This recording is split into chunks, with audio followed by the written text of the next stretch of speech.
Okay, so it's Mark with the GuildUSA and Appliance Repair American again here, and Captain Jake. So 2 days ago we did an on-site repair with replacing rollers in a Samsung dryer and the belt and the idler pulley.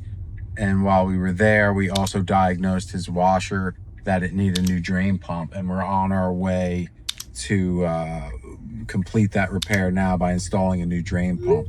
And as always, everything was automatically booked for us. The client automatically booked. The client, when he booked his revisit, he approved his estimate with the part included. As soon as he approved that, the part was automatically ordered within the app and it arrived on time. So we're off there. Maybe I'll get a little footage of that to help you out. But you know, if you're on the grind here as an appliance repair, you can make it a lot easier with the GuildUSA.com. You won't be up all night looking up tech docs, writing estimates, tracing checks down and attaching the estimates, trying to make sure you order those parts. Everything's automated from the phone call to the end. Get out and get it, people. Get out and get it.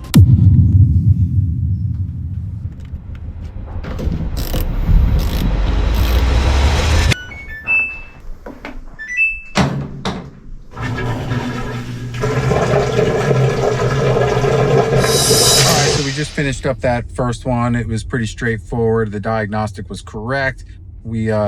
Jacob did a little gymnastics there to get the pump changed, because you know it's not the way we train guys, but we wouldn't post a how-to video on it.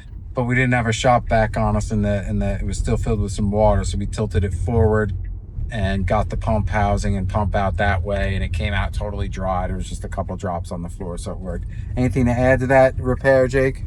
Well, it was harder on the body, easier on time. Instead of doing harder on time and easier on the body, could have spent an extra 40 minutes, shop vac, sucked it all out, you know, disconnected the water, flipped the machine on the back, or as Mark said, do some gymnastics, you know, get upside down, save 40 minutes, you know, as well. If you're working upside down and the water flows down and the machine's right side up, but you're upside down, the water flows up, so it works out. Get out and get it, people. You heard it. Get out and get it.